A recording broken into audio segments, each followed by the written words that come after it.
Welcome to Two Women in Crypto, a weekly podcast birthed on a whim by two women who are excited about the cryptocurrency landscape and have a shared passion about empowering others to step into the digital, tokenized world of the future.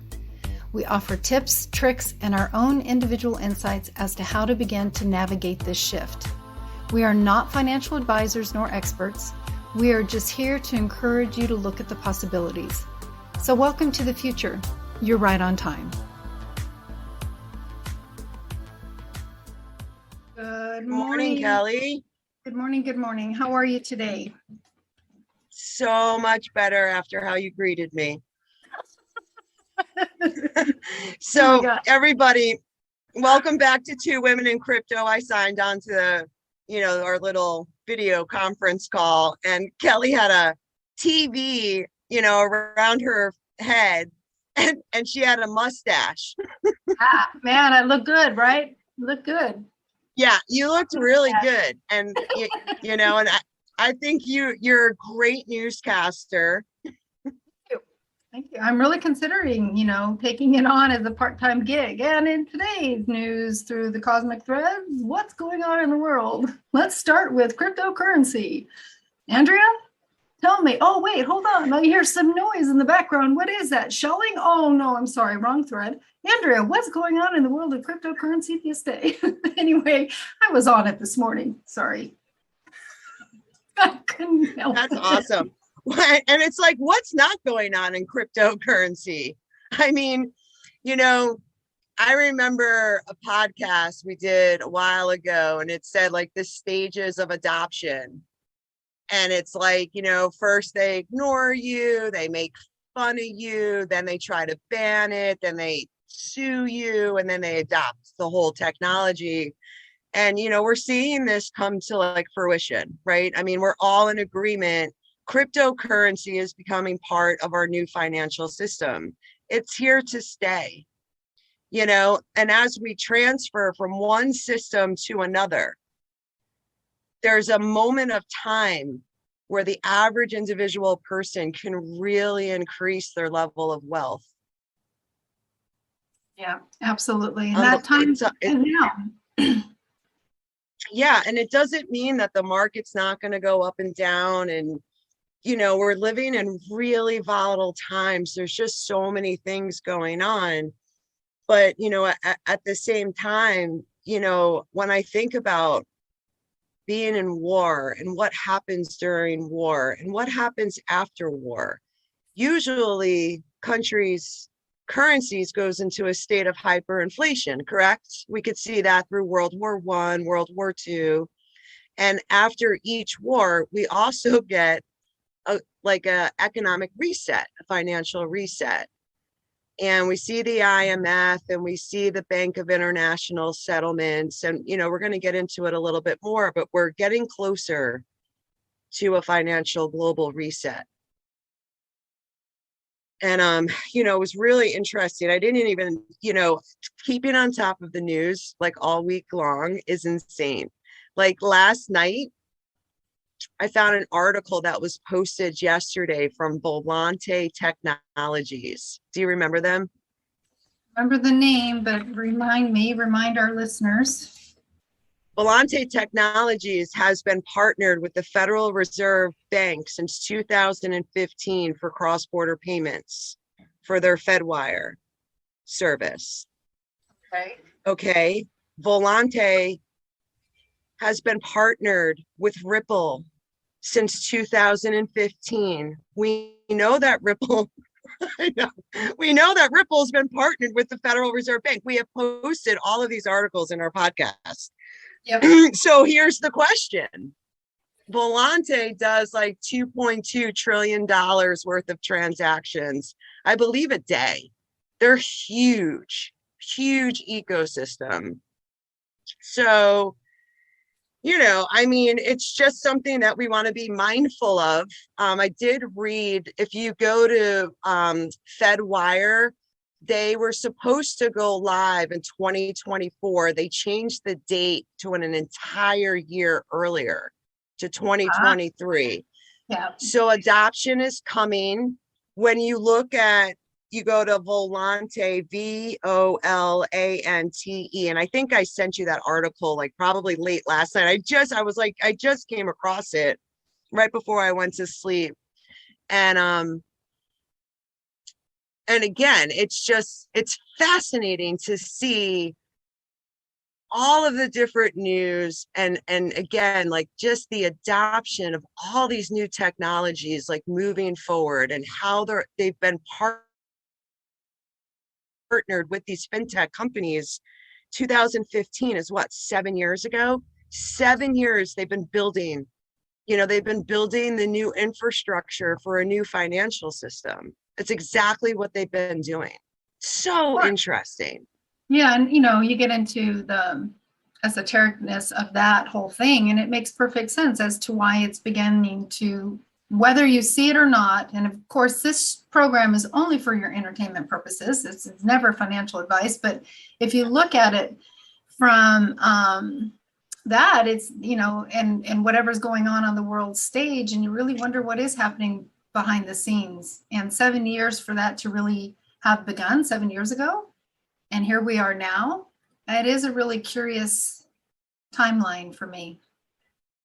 It's so curious. And again, and like a couple of days ago, I saw, Tranglo made an announcement that it enabled Ripple's on-demand liquidity service across its 25 payment corridors, which Ripple acquired 40% of Tranglo just last year. Now they went 100% live for Tranglo. So Tranglo no longer needs pre-funded accounts, and that allows them to like maximize like their efficiency to really grow their business, because it has like all of this extra liquidity now. And you have Ripple owns 40% of Tranglo. Ripple also owns 40% of SBI Asia, which we know is a huge conglomerate, an investment company that, again, Ripple controls 40% of that, and they're going to link Tranglo and SBI Asia together. I mean, it's so big, it's so hard to understand, because this is stuff that's going like outside the United States, so we're not familiar with this. But I mean, this is big time news, big time adoption. You look at Tranglo, right? So it's like a major cross-border payment hub that was founded in 2008. The global network spans more than 100 countries, 2,500 mobile operators, 1,300 banks and wallets, and 130,000 cash pickup points. And it just went live. So what I did was I jumped on Tranglo's website, and I'm like, who are they partnered with? Why is this so big? And why are, and again, you're not really like familiar with them unless you're like an investor or in the financial world. But Tranglo is partnered with Alipay that has 700 million users. They're also partnered with WeChat Pay that has over 1 billion users. I'm familiar with Alipay. I'm not familiar with WeChat Pay. Interesting. I think WeChat Pay, that's the major payment that China uses for its citizens. Oh, okay. Mm-hmm. And you're right. We wouldn't be aware of these things, right? Because we're not looking outside of our our borders typically. So thank you for doing the deep dive. Yeah. So, it's just like I could kind of see like all of these systems, like, really, really connecting, really growing, like all their different ecosystems. I know I sent you that article with the list of the ecosystems. And, Brad Garlinghouse, he was on Fox Business News last night. He was interviewed. Oh, was he? Yeah. And again, it's like I see the narrative of vision through their television programming channels. And the guy, I think his name is like Gasparino or something, I'm not sure, but he asked Brad the question, wasn't Ripple built to take over the SWIFT system? And what are we here? Response? What's that? Sorry, I have a delay on my side. My internet has been a little wonky. And what was his response? Well, yeah, I mean, I mean, it definitely, it's why, it was one of the reasons why it was developed. And again, it's like when you think about the SWIFT system's been around, I think for like 50 or 60 years, and it replaced an old system. I think it was called like Telex. And now there's going to be a new system that it's either going to like revolutionize the SWIFT system, which I don't think is possible, or they're just going to take it over. And I know that with Ripple's partnership with Volante, they have a thing called VolPay. And VolPay, when you read through like some of the documentation, it's like a plug and play for legacy financial systems to kind of bridge into the new financial system. So again, it's just something that's really interesting. This is so big. I can barely wrap my head around how many users, we're talking pretty much about the whole world. And it's not just going to be XRP. I mean, XRP's got competitors, even for the SWIFT system. But when you listen to the experts in the industry, no one compares to Ripple. XRP was the first ISO 222 standard. It is the standard, in my personal opinion, not financial advice, but all roads are still, and I'm looking for anything, I'm looking at ACAR, I'm looking at Stellar, and I see like different use cases for like each project, but the number one competitor that Swift has, in my opinion, is Ripple, besides outside, other alternative Swift systems, which and again, when I hear the news, it's the SWIFT system, it's sanctions, it's normalizing sanctions, like, oh, we sanctioned the Canadian citizens, we sanctioned, not only did we sanction the Russian citizens, but we sanctioned all the Russian people. 150 Russians got their savings knocked out. The Russian currency dropped 30% overnight. The last I checked, their stock market was shut down for 3 days. Do you think this is going to hurt Putin, Kelly, and all the oligarchs, Or does it hurt us? Like, what if we lived in Russia? If we were born in Russia, we would probably live in Russia. Is that our fault? It's the common people that are hurt by these games. Yeah, it's the common. And again, I think the good thing is, though, is like so much of this, and I'm really for the people of everywhere. I'm not really for the governments, because I feel like the governments are the ones that fight, right? They're the ones that have disagreements over geopolitical issues, which is usually like, I want your oil, I want your minerals. You either cut us a deal or we're going to sanction you. And I kind of feel like America's been that person, right? That institution to kind of, through my research, I could totally be wrong, but when I look at alternative Swiss systems, we're talking like the BRICS system, which is Brazil, India, Russia, China, and South Africa. And what do they all have in common? They've all have faced sanctions from the United States government. So what do? They created the BRICS. And now they have their own way of trading, through these messaging systems, right? That's all it is like a messaging system. Like, hey, I'm sending you $1 million, check your account, it should be there. And you're like, cool, I got it. I owe you whatever money, I'm sending it right back. And you just send money back and forth to all the different institutions, banks, brokerage houses. I mean, it's way more than just banks. It's huge, the amount of money that flows through these systems. And I think what we're seeing is, instead of having like the United States be the monopoly, the reserve currency, we're seeing the BRICS nations now say, hey, we have our payment system. Russia has their payment system, which has basically only been used for like interbank or intra-bank, not like banks across the whole world, but just institutions and banks within Russia. I don't know how much that would help them like get ahead of like the sanctions, but they do 17% of all their trade with China, and China has the CIPs, it's the Chinese International Payment System. So we're seeing a leveling of the playing field, and that's how I look at it. I try to look at all of this stuff without like judgment, right? Because Right. we don't want anyone to suffer. I mean, we shouldn't be at war, folks. It's 2022. Why? What are we doing? I mean, are we not evolved enough? Certainly not all. But That's right. But yeah, absolutely. And it's interesting because, those of us, and I'm not saying first of all, I am not a historian. I don't follow the news as closely as many other people do. So I cannot talk on the political front on any topic.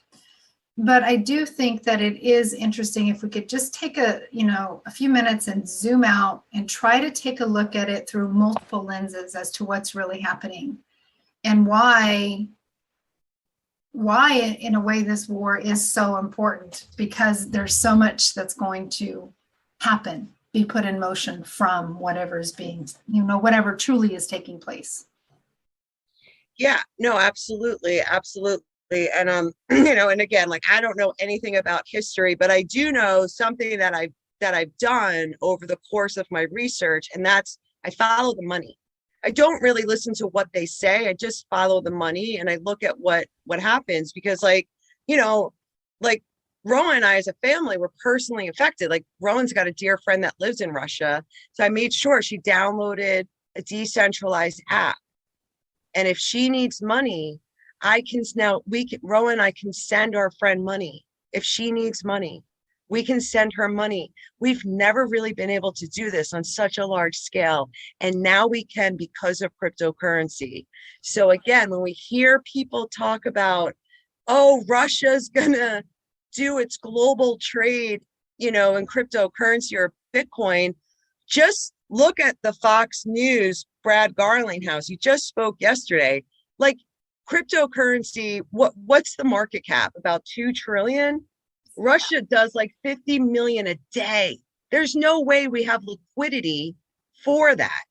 There's no way. And most of the liquidity is on centralized exchanges. So if like Putin is doing business, like, someone will know about that, right? Because it's all transparent. But again, they don't have the liquidity to do all of this trade. But who does have the liquidity? Let's think about this. China has the liquidity with their central bank digital currency.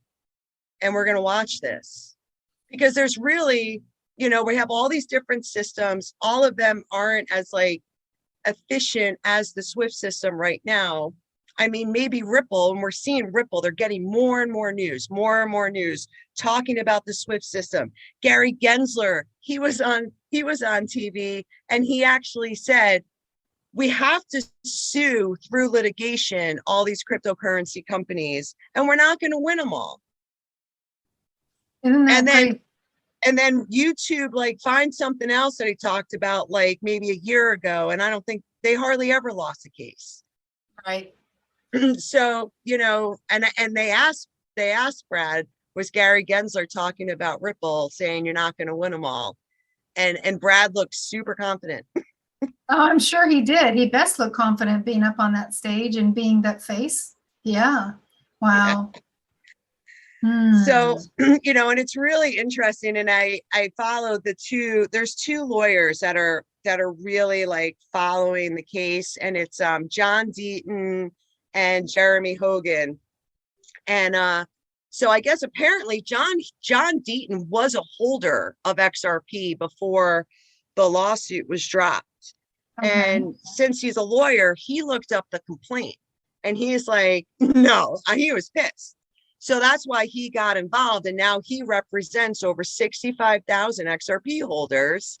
And Jeremy Hogan, he said that he read the lawsuit against Ripple, and his response was he bought XRP. Oh, see, isn't that? Well, there you go. And they're interviewed. I mean, this is all we can get straight from the horse's mouth, right? Yeah. So it's like, when these people are telling us these things, they've done, like a really, really deep dive into all of this. And it's so interesting.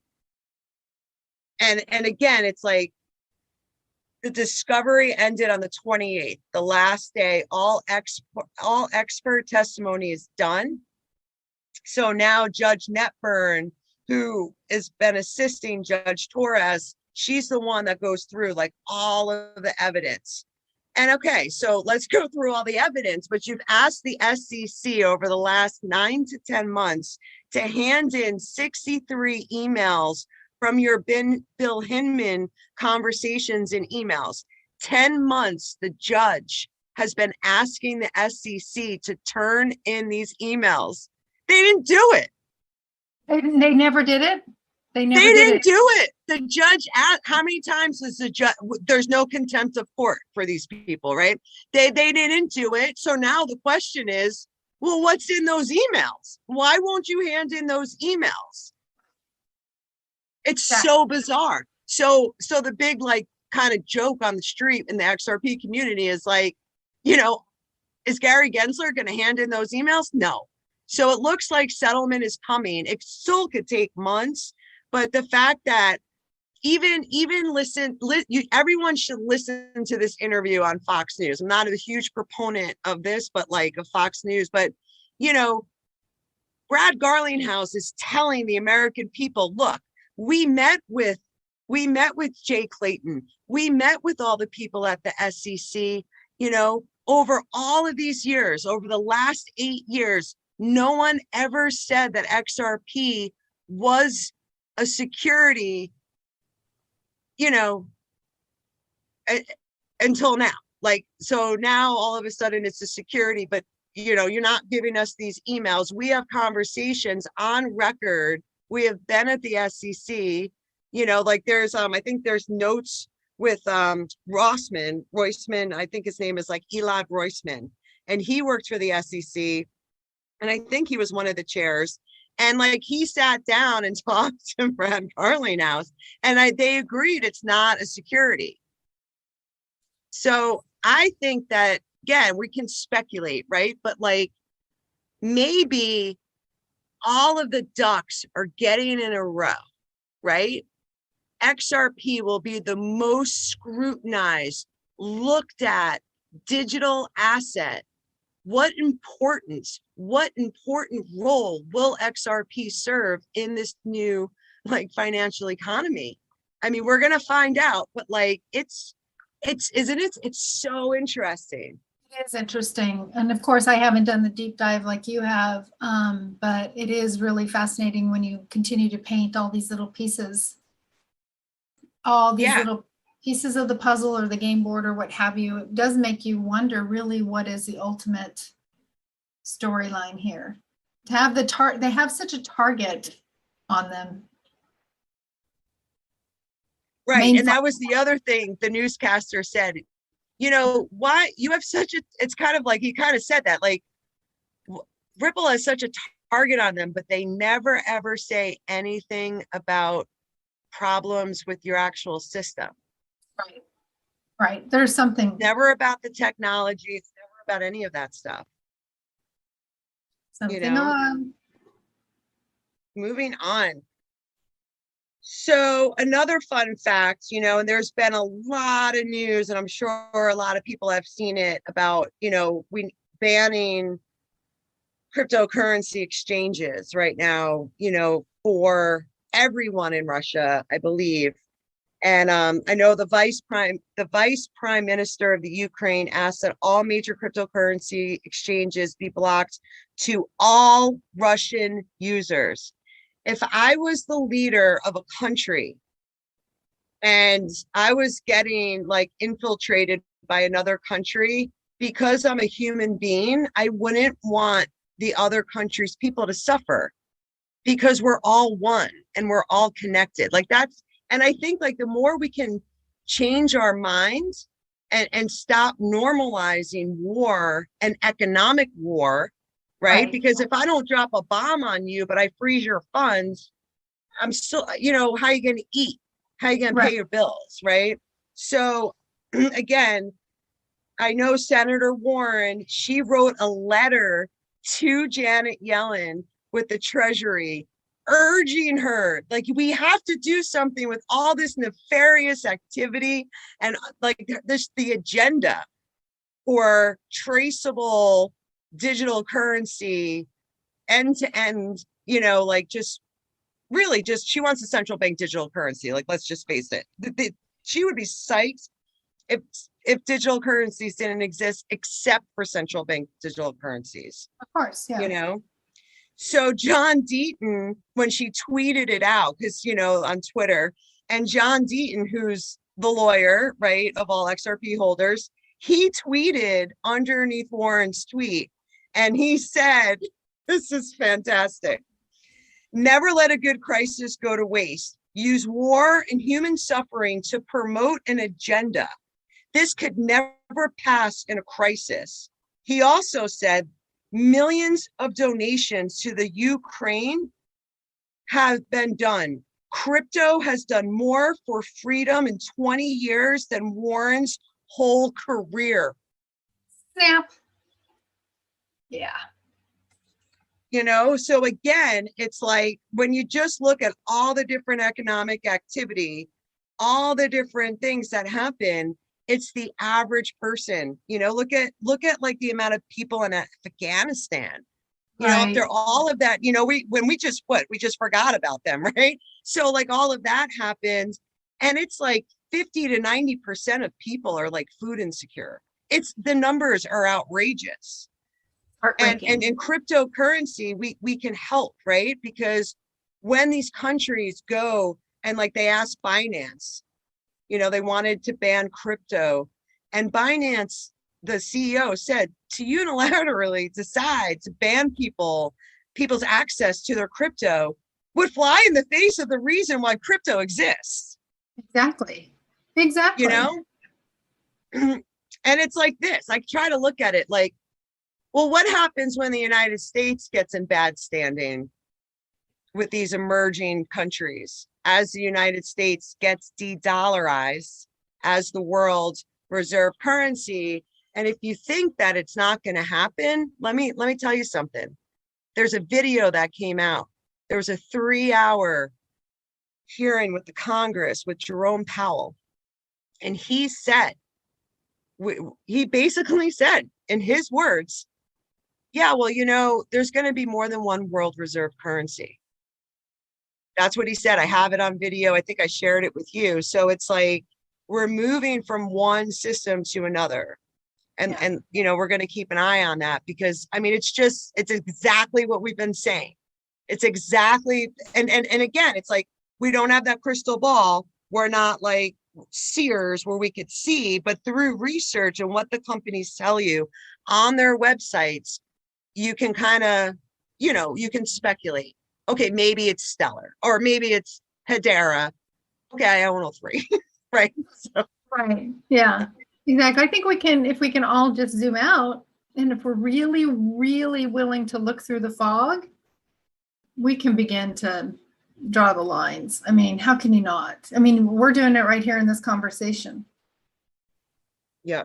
And it's, you know, and it's really important because like, as they come out and I see like their agenda for these central bank digital currencies, and I think it's really important that we post that video that I sent you from Agusten Cartstens. Agusten Cartstens is the head of the Bank for International Settlements, which, by the way, they built their blockchain on Corda. Corda is in partnership with a lot of those ISO 222 tokens, XDC, XLM, Algorand, XRP, just to kind of throw that out there. But what Agusten Cartstens said was so freaky. He's like, you know what the problem is with cash? If someone has $100, we don't know what they're spending it on. Oh, I'm sorry, Agusten. right. You need to know when I buy my sneakers. Yeah. Or if I go buy a cookie. Right? You want to go get a cookie? No cookies for you. No cookies for you. You already had your cookie this week. You did. So again, these folks are going for absolute control. Like, they want to track everything. Look at all the different technologies coming out. You can wear it. You can wear your device. You can put your headset on your head. KPMG came out and said, what are the predictions? I think it was like by 2030 or 2040, that 50% of the population is going to live in the metaverse. I think if we asked the population today if they would live in the metaverse, I think 99% of people would say no. But they're projecting that virtual land is going to be worth more than like an actual house, like a real house. And I think it'll happen very covertly in a way. I mean, it's just going to happen. It's just going to become part of our reality. Do you think that Amazon is only going to be Amazon through the internet? Eventually, you're only going to be able to access Amazon probably through the metaverse. So, I mean, it's all just going to happen I'm not going to say seamlessly, because I don't think there's such thing, but it could be. Who knows? Yeah, and it's just, I'm so curious to kind of like put some space around like how are they going to push that through, because I remember 20 years ago asking people, hey, would you get a microchip? And they're like, you're freaking nuts. Well, yeah. And I still wouldn't, but there's a lot of people crazy. And now, yeah. And I think some of that is just, again, it's like shaping the narrative. It's like, having global shapers, and we have them now through the World Economic Forum. Everybody should look it up. Well, and in lieu of getting a chip, people choose to wear, smart devices. Basically the same thing in many ways. So. And no, I have no judgment one way or the other. I mean, I don't, it's whatever floats your boat in my world. But, I don't want to be tracked. I'm already being tracked enough with my phone, just having my phone on me. So, anyway. Yeah. And again, like, and that's such a good point too, Kelly, because someone brought up in one of the classes I taught, like, like we are tracked, Andrea, but then we have the above phone. We can de-Google, you could purchase that de-Google phone and just not have Apple and not have any Google apps on your phone. And I really think like switching from like a centralized world to a decentralized world, it takes time, right? Because it's it's money, it's new technology, it's new things, and it's getting used to something new. And the technology will be better and better.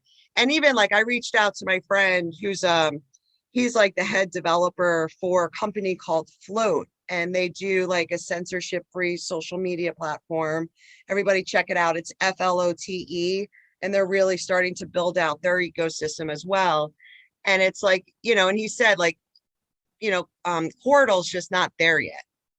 And so we're moving towards like having hopefully like decentralized payment apps, like really good decentralized internet. And again, I think there's a couple, so I'm gonna keep doing like a deep dive on it, but something to keep an eye out on, because we will be transitioning into better systems. Like there's no way everyone's just gonna be like on a central bank digital currency and be okay with it, because we have that ESG component, we have that environmental, social governance component, which is, it's a social credit score.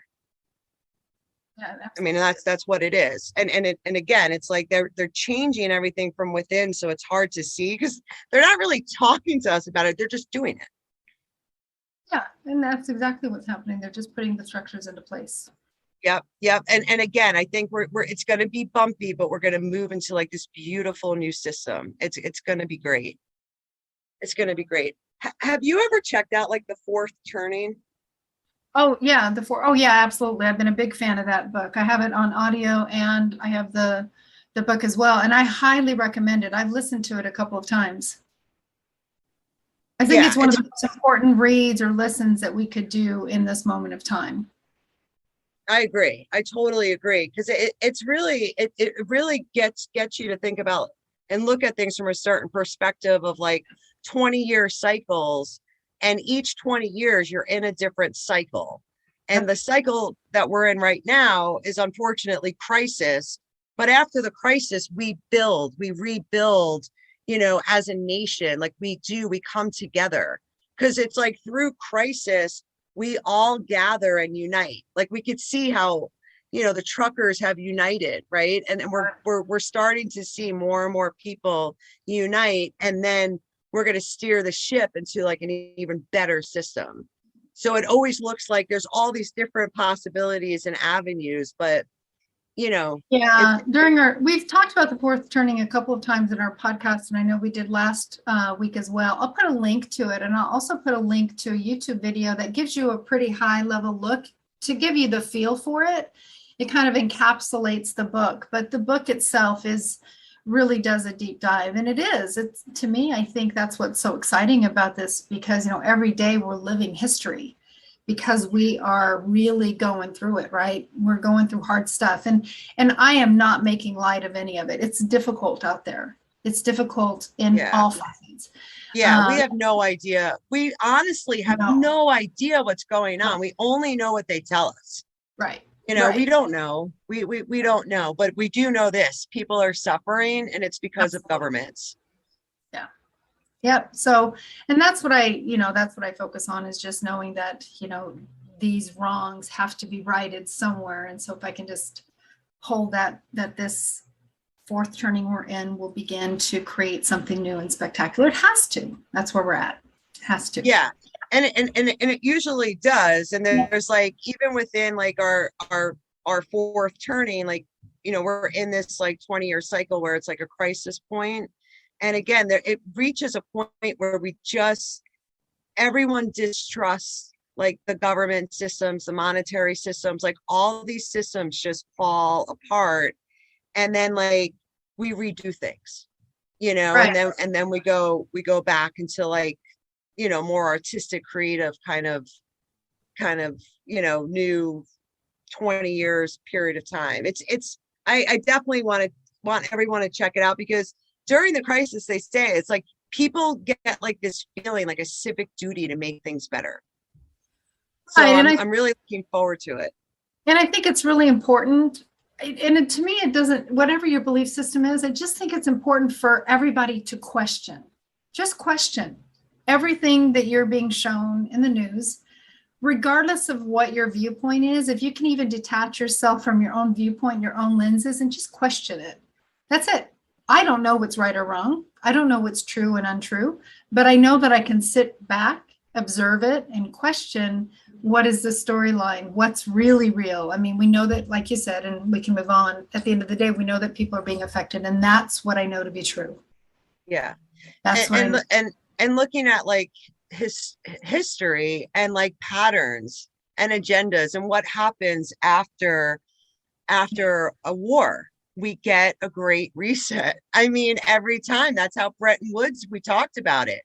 Yeah, we talked about the gold standard. We talked about Bretton Woods, and now we're hearing the people say we need a Bretton Woods 2 moment. And you can look up the IMF document, and it says that August 1st, 2022, like, and they do this every 5 years. They go over their SDRs, like basket of currencies. But, we can speculate and be like, will that be the next Bretton Woods moment? We don't know, but it's kind of like, it's, there's stuff out there where you can kind of put the pieces of the puzzle together. Yeah. Yeah, absolutely. And then we're going to enter into the golden age of enlightenment, and no more wars, no more suffering. We, the people, take care of everybody. I love it. I love it. Absolutely. And I started looking at like HBAR. Are you pretty familiar with the HBAR project?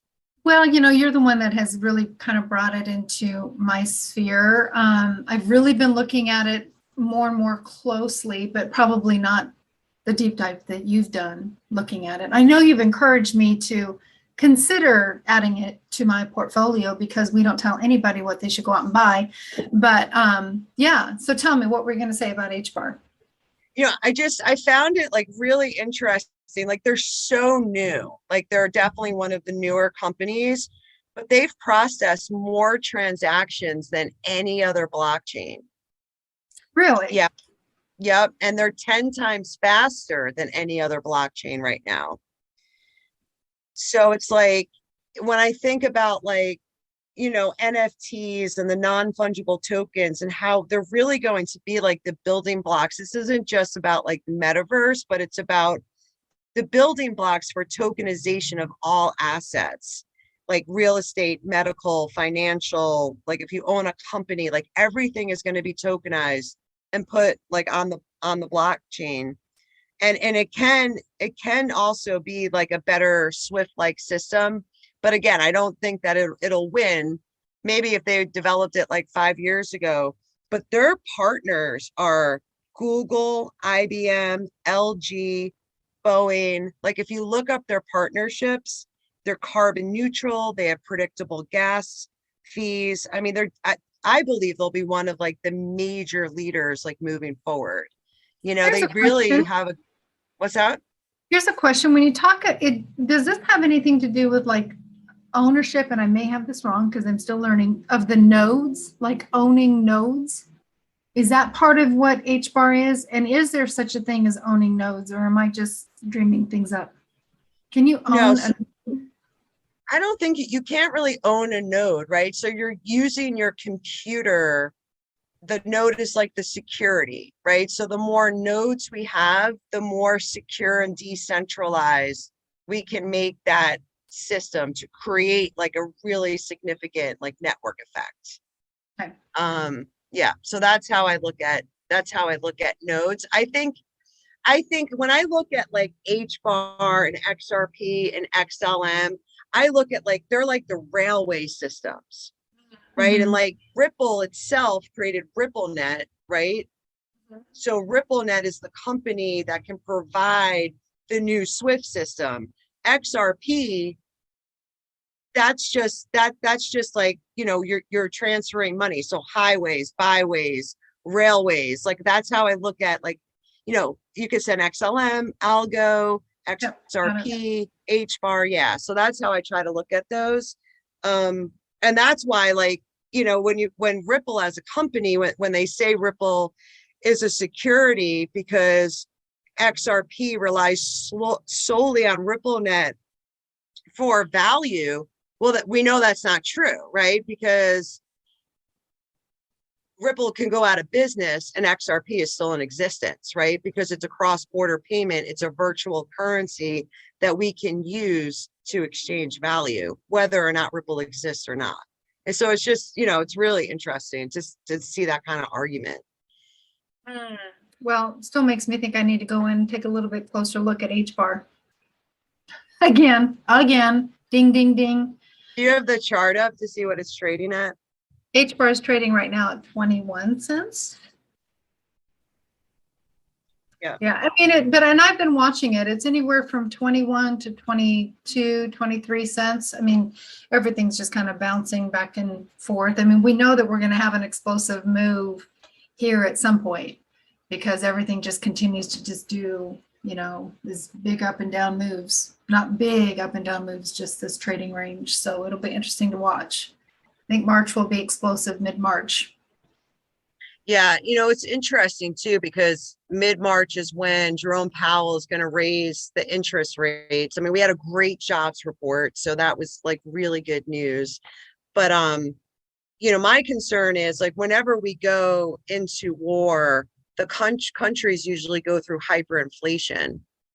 So I can actually see the stock market going up. And I mean, I don't know, I'm totally speculating, but when I look at history and I listen to these professional, like strategic analyst people, they'll just pull up charts of other countries and what happened to the stock market, like during like a major war.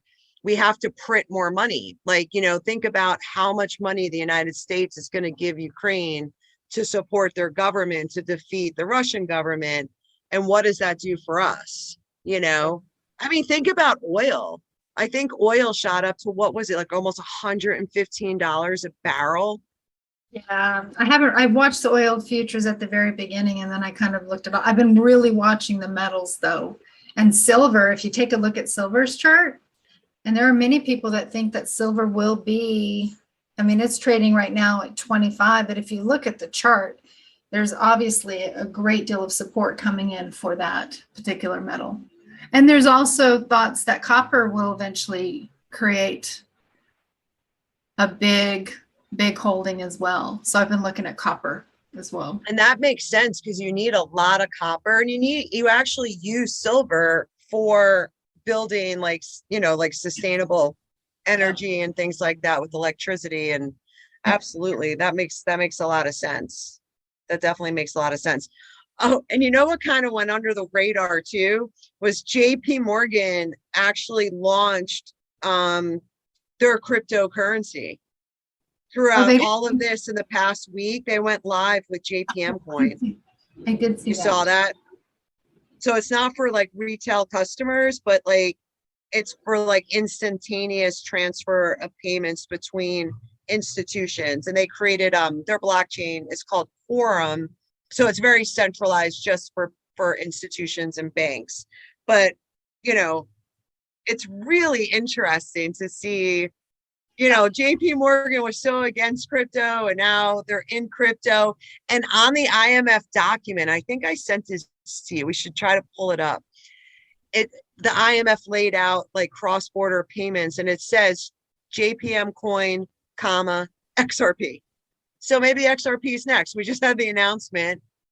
The lawsuit should be wrapping up. Like the lawyers that have been following think like September, the latest. I mean, we could go to trial, but the fact that the SEC doesn't even want to give the emails or the notes from the conversations that Ripple had, it's not, it's just, the case is not looking good for them at all. I don't know. Let's hold it March. Maybe there'll be some, let's hold March instead of September. Let's just hold this month, right? Let's see what happens. Let's just, but on the JP Morgan thing, I mean, I think that if that's not a telltale sign, the fact that JP Morgan was like, nah, on cryptocurrency, and then all of a sudden here they are.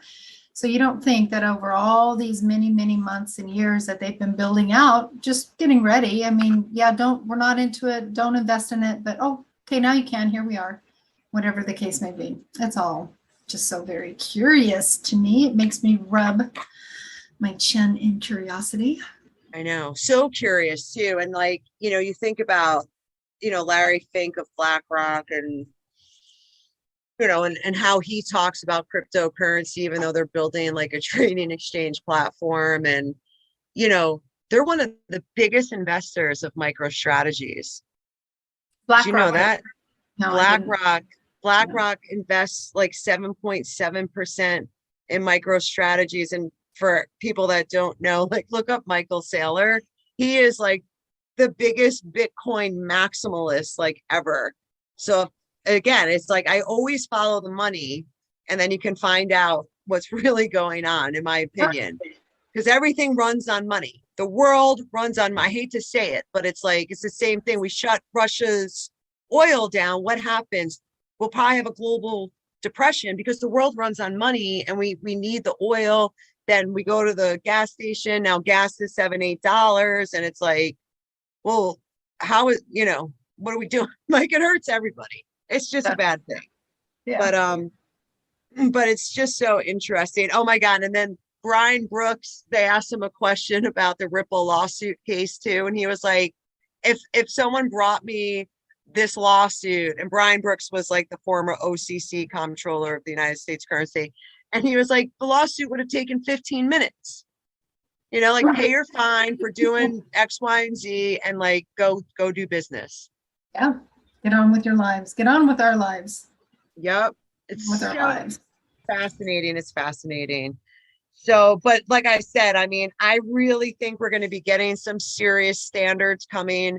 I'm praying that, Elizabeth Warren and some of these folks, like we need freedom, right? It's either or we have cash, and cash is not going to be a thing of the future, because Google how many Australian ATM machines are gone.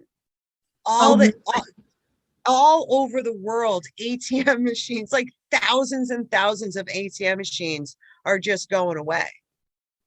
Well, I mean, you go to a boutique or anywhere shopping, quite often they're not accepting any form of fiat currencies.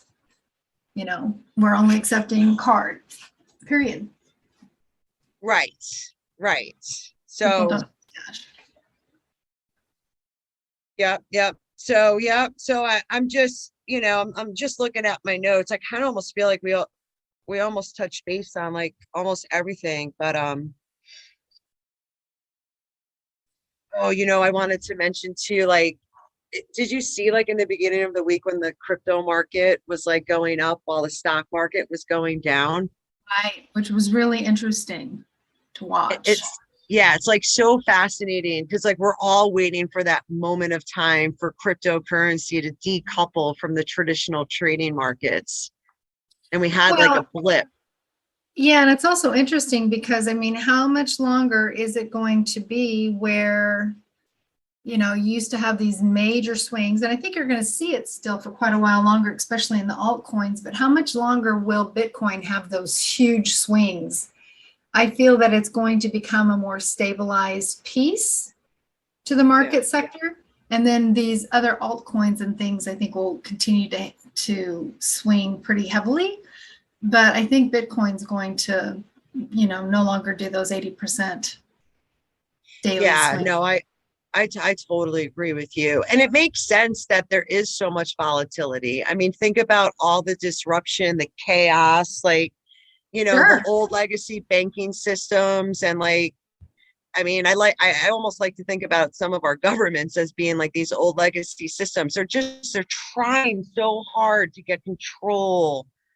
You can't do it. There's too many people, No so longer. like as these old systems fall apart and we rebuild the new ones, like Kelly said, like all of cryptocurrency will go up, it'll get adopted, and then it'll be way less volatile.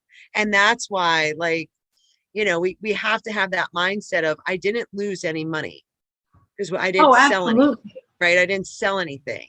So I'm just going to ride the waves, and I know what I own. I know ISO 222 is getting adopted this year. We're seeing it in the news, all this SWIFT and this and that. It's like, it's all right there for us to be like, that's interesting, really interesting.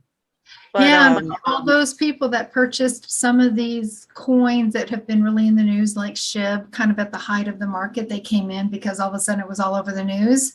Just hang in there, because I know of many who bought at that higher number and are like, oh my gosh, what did I do? Just hang in there, definitely. I mean, just hold it, or add a little bit to your position. If you're interested, you might consider as a possibility now, but like dollar cost average. And remember, like we're like, like crypto was born and then it went through like this infancy stage, and we're just about moving into like a toddler.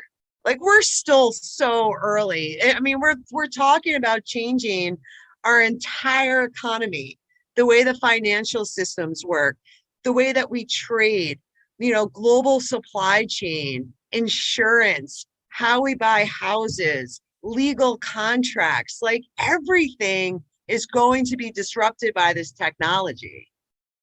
Everything is being disrupted across the board. Didn't AMC announce that they were accepting Shiba Inu as payment too for the movies? I'm pretty sure they did. I didn't see that. They're expanding. I'm pretty sure, but they're definitely expanding. And again, Shiba Inu has so many different projects. So it's just kind of like all of these companies, right? They have a great idea, and now they're building out their ecosystem. And the more you build it out and the more people start developing on it, once you get that network effect, you're creating value that you're transferring through the internet. And that's the whole new system. We're just transferring value through the internet. And whether that's a digital asset or here's my token to my house for the weekend or whatever it is, right? It's going to be, it's so much fun. I'm so excited, but I wish it was better. And I always wish we didn't have to go through these cycles, but everyone says they're almost like mandatory in order for us to evolve and to grow. We Oh, need to go through hardship to create something better. Well, I mean, there's nothing about the human existence that's easy. And those that perhaps feel like they've had an easy line of it, that's amazing. But the true growth happens by navigating the hardships. That's where we really expand in our abilities, in our consciousness in this world, is we have to go through the hard times. Sadly.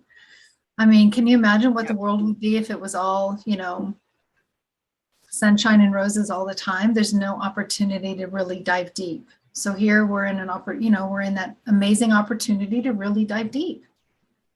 And that's a gift, I think. And I know that I'm sitting here, I'm very fortunate. I'm sitting where I'm sitting. I'm not in the middle of a battle zone.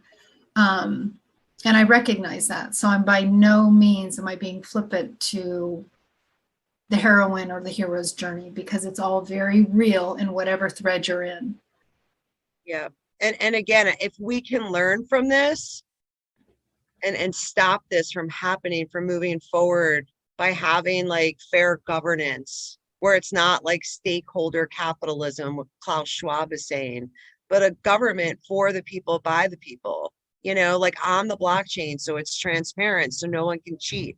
Like we are moving that way. We're going to have a circular government, you know, because like, again, all these evils are getting exposed, and whether it's Afghanistan, Ukraine, I mean, I think about like, you know, Zimbabwe, Uganda, Argentina, Venezuela, Cuba, like this, it's a lot. It's a lot. So we're going to have a lot of rebuilding to do, but Kelly and I are Gen Xers, and that's our job. We're here to repair and to bridge the old with the new. And it's so interesting that this is what we're doing. We're bridging the old with the new. We weren't born with computers. We didn't have cell phones, you know, and we're moving into a new world. Yeah, we're just handing out keys. That's it. That's it. Yep. Here we are. Awesome. Awesome. Well, good stuff. So, hey, you know, we didn't chat about this before we started, but I would like to suggest that next Friday, March 11th, we go live on YouTube. Shall we? Let's do it. Let's do it. All right. So here's our formal announcement. We'll do maybe we'll start doing the second Friday of every month being live on our YouTube channel. So check us out at Two Women in Crypto on YouTube. Give us a like, hit a subscribe, do that little bell thingy. And I will put it on the docket for reminders for all those people that are subscribing to us, and we'll put it on our website, but we're going to give it a whirl. We'll just, I'll pray for good internet by then and get my internet stabilized here. But yeah, I'm excited to do that too. So awesome. Yeah, that sounds great. Yeah, that'll be fun. So as always, thank you for the deep dive. It's always so fun to see what you uncover for all of us. So grateful. Who knew ever in my life that I would be looking at different messaging systems that we transfer money all around the world. Like, you know, like I have a degree in counseling, and here I am like deep diving into like all these different systems. And it's so freaking cool. Well, and you love it, right? We all have these little gifts, these little threads that we need to follow. And obviously you love it. I mean, it's a passion. I mean, the stuff that you uncover is like, oh my gosh, I don't know how you caught that thread, but I'm so grateful you did. It's pretty amazing. And I love it. And and again, it's like, I love helping people. And if I can help people through, you know, here's some knowledge, here's some ideas, like look into it. You know, Kelly and I have been getting great feedback. Like we really appreciate everyone that takes the time to like listen to us, write the stuff down that we're saying and research it. Because when I get a phone call and people are like, I wrote everything down that you said and everything you said is true. Like, that's what we're looking for. Don't trust us, right? We're moving into a permissionless system. Exactly. Right? We're humans. Yeah. We could be wrong. Let us know. We'll of course correct it. But it's like, you know, when you hear something and then you actually put it into action and do that research, it's so empowering. Hey, Kelly. Welcome to a little tidbit of Two Women in Crypto. This is post show notes as we continue to chat. We forgot to talk about a couple of things. So post show. It's not even that we forget to talk about, like, sometimes I like to talk about fun things. Yeah, but we thought I know the world's intense. I want to have narcolepsy. Okay. All right. So the consensus founder's name is Joe Lubin. And Joe Lubin is very involved with Ethereum, okay? And there's a lot of speculation, like what makes Ethereum, a commodity and a currency, but XRP is not. And this is all part of like Joe Lubin, Bill Hinman, they're all on the same team. So 35 employees of Metamask and a couple of other projects are alleging that Joe Lubin was part of fraud with JP Morgan, $39 million. So I'm pretty sure they followed a lawsuit, and there's like, I'm telling you guys, like this Joe Lubin guy, this whole Ethereum consensus thing, it's kind of like, I think they meant to maybe just like pick the winner, but there's so many shady things going on. And now Kelly's saying MetaMask is frozen. Yeah, and part of and I can't remember which country it was. Was it Venezuela or somewhere of that nature? So I think it's just important for us to know that some of the things are happening. I think it's like here, yes, it's Venezuelan users of crypto wallet MetaMask said that they can no longer access it. So, yeah. And how do they take down like a decentralized? I think what's happening is, this is perhaps where the use of VPNs would make a difference, depending on how you're trying to access your wallet, right? And that's a really good point. Yeah, I heard a lot of people talking about that. And I know we mentioned that on the podcast too. Have a VPN. It's super cheap to protect your identity. It's like, you're just protecting your IP address, and that's how the government can track all of us, for our data and just to see what we're, what we're surfing. I know the IMF was looking to do that, or maybe it's either I know it's Christine Lagarde. She was the managing director at the IMF, and now she works over for the European Central Bank. And they want to give us like a social credit score, like based on like what we type in on our search bar. Well, that's like part of it. Let's be frank. Okay. I don't do a lot of searches of things on my phone, but darned if the thing isn't sending me all kinds of messages, text messages on topics that are not being searched on my phone, but are being discussed around me. And all of a sudden I'm getting these random spams about topics that I'm not looking up, but there's conversations that have been happening about things. And it's rather fascinating. It's rather like, really? Oh, this is really interesting. So I am all about, and I know we talked about it, I know this is post-show convo, and I know we talked about it in the show as far as getting, a clean phone. But every day, as I continue to get all these spamming messages, I'm like, really? It just is like, it seems like it's been escalated. I know you're on a different type of phone now, but I would really love to know from other people. I probably should just reach out to my community. Who else is experiencing this? I'm getting a barrage of random crap. That's so interesting. So Rowan's text messaging has stopped on her phone. And I heard that's been happening to people too, like unable to send or receive messages, which is another reason why we should all have Silo. Yeah. Right? So it's kind of like an encrypted private messaging app. That's like I think that's probably like one of the best ones that I know about without being tracked. But I'm concerned about the MetaMask thing. I'm going to do a deep dive on MetaMask because so many people use that to connect your private wallets to swap your coins. It's kind of important. Yeah, it's really important. And I just recently got the Keystone wallet to protect my MetaMask and all the signatures. It's a signature wallet. It's an air-gapped wallet, which I highly, highly encourage that, I need to do a deep dive. And I know in some of the chat rooms and things that I've been in, there's been other people talking about it, but I haven't been able to go in this morning and really lean into what is being shared. But I think it's, again, we're in the wild, wild west. We really don't know what's going to happen. I mean, it's important for us to be in that constant state of awareness with where our investments are. And I don't know. I really, like you said earlier. Yeah, and that's why we diversify. Like, let's just remember, like, we're diversifying our assets through a lot of different places.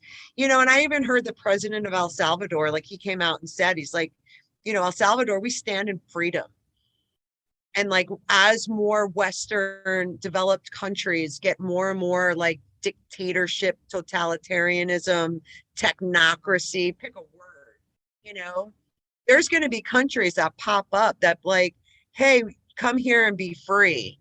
I know Tonga is looking into it as well. And they got hit by that tsunami. And now they're going to legalize Bitcoin. I think it's in legislation. And they want to go down that same route to just have places like the United States used to be that. It used to be like the pillar for freedom. Not so much anymore. But like other places will start to become, good for people that, like, let's just say everyone who's in crypto does really, really well. Let's say we're all multimillionaires. We're dreaming big. But if you don't have access to your money, are you going to stay in your country, or are you going to go to a different country where you could be free and eat? I know that's why my family moved here from Italy, right? Because of Mussolini. So I it's ingrained in me. I get it, so when they start taking MetaMask down, though, that's definitely, unless they froze it because there was funny things going on with Joe Lubin at Consensus. Ooh, this is something I can really get my brain wrapped around. Scandalous. Well, I mean, again, we were talking before we decided to do a post-show note here is about, not keeping our head in the sand, just looking, just following the threads. That's it. Scandalous. That's right. We got to toe the line. There's so much information. Yeah. So much news, so many things. But we're here and we're going to walk through this together. And again, we're winning. We're winning. And when I see people like really pushing against the decentralization of crypto, that's like more people are just going to push forward, and there's way more of us. And the more people learn and the more they understand. And that's the thing, like, people in crypto are saying, like, people need to be educated about what blockchain is and how cryptocurrency works. Why did it come into existence? It came into existence because of the great financial crisis that we had in 2009. And now the same governments who created the crisis is telling you, hey, ban all these freaking people. Well, that goes against why we're doing this, and I'm all for centralized companies like Celsius and Voyager and things like that, but we need both. We need decentralized money, and if I'm making a contract, maybe we want someone, I don't know. It's just something to think about. Yep. It's another little nugget, post-show nugget for y'all. Nuggets, many of them. Joe Lubin, check him out. Not so good. Bad man, my mom said. It's not nice. Not nice. Okay. Post-show note, conclusion. All right. So until next week. Huddle on. Huddle on. Your hosts for Two Women in Crypto are Andrea Caldero and Kelly Lair. Andrea can be reached at digitalcoach@protonmail.com, or you can find her on LinkedIn at Andrea Caldero. Kelly runs two programs related to cryptocurrency. The Future in You Cryptocurrency Group for Women, which can be found at new72media.com/thefuture. And the Gateway to Crypto, the Magic of Flipnir, through the Northern Gateway at thenortherngateway.org/cryptocurrency.